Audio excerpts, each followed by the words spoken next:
Hi friends, welcome to my channel.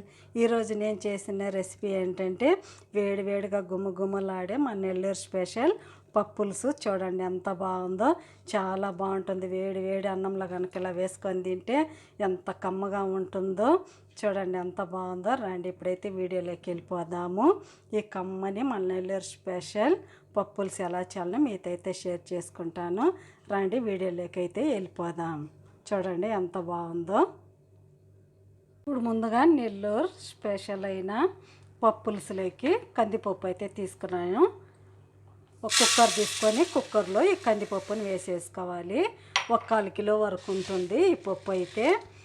ఇప్పుడు ఇందులోకి మనం కొద్దిగా చింతపండు తీసుకొని, చూడండి పప్పులుసులోకి చింతపండు ఈ విధంగా కావాలి. నేను ఈ గ్లాస్ నిండా పప్పు తీసుకున్నాను. ఈ గ్లాస్ నిండా పప్పుకి అయితే ఒక నిమ్మపండు కంటే కొద్దిగా ఎక్కువగా చింతపండు తీసుకున్నాను. చింతపండులో నీళ్ళు వేసుకొని పక్కన ఇలా నానబెట్టేసుకోవాలి. పక్కన పెట్టేసేసుకొని ఇప్పుడు ఈ పప్పులో నీళ్ళు వేసుకొని ఒక 2-3 సార్లు పప్పును కడుక్కోవాలి. కడుక్కొని నీళ్ళని వంపేసేసుకుందాం. పప్పు అయితే ఒక 2-3 సార్లు అయితే కడిగేసాను. ఇప్పుడు ఇందులో మనం సరిపడా వాటర్ వేసుకోవాలి. 1 కప్పు పప్పుకి 3.5 కప్పు అయితే వాటర్ వేసుకోవాలి. ఇప్పుడు ఇందులో మనం కట్ చేసి పెట్టుకున్న ఒక 2 పెద్ద టమాటాలు, ఒక 4-5 పచ్చిమిర్చి ఈ విధంగా కట్ చేసుకొని ఇందులో వేసేసుకోవాలి. ఇప్పుడు ఇందులో 1 స్పూన్ ఆయిల్ కూడా వేసుకుందాము. పప్పు పొంగకుండా బాగా ఉడుకుతుంది. 1 స్పూన్ ఆయిల్ వేసుకొని కొద్దిగా పసుపు వేసుకుందాం. కొద్దిగా పసుపు వేసుకొని మూత పెట్టుకొని ఒకసారి కలిపెట్టేసుకుందాము. ఒకసారి పసుపు నూనె పప్పుకంతా కలిసే వరకు కలిపెట్టేసేసుకొని మూత పెట్టుకొని ఒక 3 విజిల్ వచ్చే వరకు ఉడికించుకుందాం. పెట్టేసి స్టవ్ వెలిగించి అయితే పెట్టేశాను.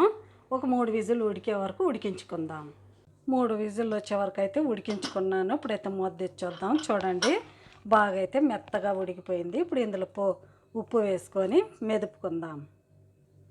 కరెక్ట్గా 3 విజిల్లు ఉంచాను అనమాట. చూడండి ఎంత మెత్తగా ఉడికిపోయిందో. ఇప్పుడు ఇందులో మనం కొద్దిగా ఉప్పు వేసుకోవాలి సరిపడా. గంటి తీసేసుకొని పప్పు గుత్తితో బాగా మెదుపుకోవాలి. అంతా నలిగే వరకు టమాటాలు పచ్చిమిర్చి బాగా మెత్తగా నలిగే వరకు ఇలాగా ముద్దగంతా వెనుపుకుందాం. చూడండి ఇక్కడ చూపించిన విధంగా ఇలా మెత్తగా వెనిపేసుకున్నాను పప్పు గుత్తితో. ఇప్పుడైతే మనం కొద్దిగా నీళ్లు వేసుకొని పప్పు గుత్తిని తీసేసుకుందాం. తీసేసుకొని నేను నానేసుకున్న చింతపండు అయితే బాగా పులుసు అయితే తీసేసుకున్నాను. కలిపేసుకొని పులుసు అంటే ఇలా పులుసు ఇప్పుడు వేసుకోవాలి. అప్పుడే బాగుంటుంది. చూసుకొని వేసుకోవాలి. మళ్ళీ ఎక్కువ పుల్లగా ఉన్నా బాగుండదు. చింతపండు పులుసు అంతా వేసేసిన తర్వాత ఇందులో కొద్దిగా 1 స్పూన్ అంతా కారం వేసుకోవాలి. మనం కారం తినేదాన్ని బట్టి వేసుకోవచ్చు. ఒకసారి అంతా ఇలా కలిపేసి ఇంకొద్దిగా వాటర్ వేసుకుందాము. పులుసు అంటే కొద్దిగా పల్చగా ఉండాలి ఫ్రెండ్స్, అప్పుడే బాగుంటుంది. ఇప్పుడు ఈ విధంగా మనకి ఇప్పుడే కావాలంటే ఉప్పు కారం కొద్దిగా చూసుకొని సరిపడకపోతే వేసుకోవచ్చు. మళ్ళీ స్టవ్ వెలిగించుకొని కాసేపు మరగనిద్దాం.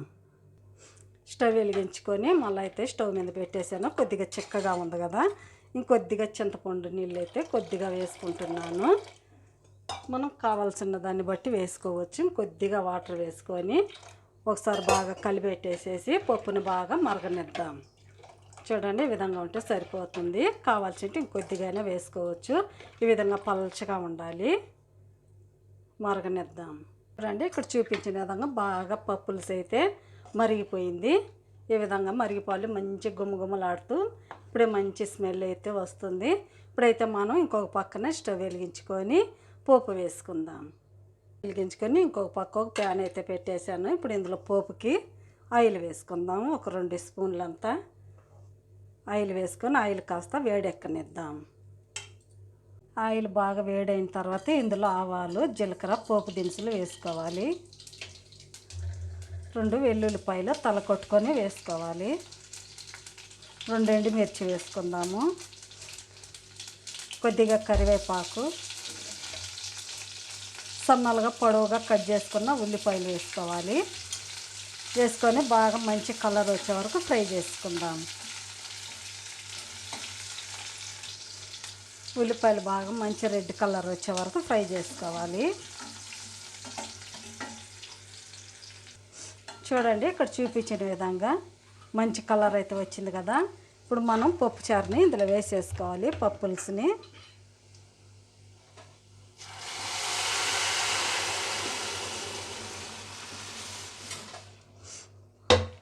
అయిపోయింది. ఇప్పుడు ఇందులో కొద్దిగా కొత్తిమీర వేసుకుందాం. ఇప్పుడు ఇందులో కొద్దిగా తరిగి పెట్టుకున్న కొత్తిమీర వేసుకొని ఒక 2 మరుగులు మరిగిన దాకా మరిగించుకోవాలి. అయిపోయింది పప్పులుసు. ఒక 2 నిమిషాలు మరగనిద్దాం. చూడండి ఒక మరుగు అయితే మరుగుతుంది కదా. ఇప్పుడైతే స్టవ్ ఆపేసుకొని తీసి పక్కన పెట్టేసేసుకోవటమే. అయిపోయింది పప్పులుసు. మన నెల్లూరు స్పెషల్ పప్పులుసు అయితే అయిపోయింది. గుమగుమలాడుతూ చాలా బాగా వచ్చింది ఫ్రెండ్స్. ఇడ్లీలకైనా దోశలకైనా టిఫిన్లకు చాలా బాగుంటుంది.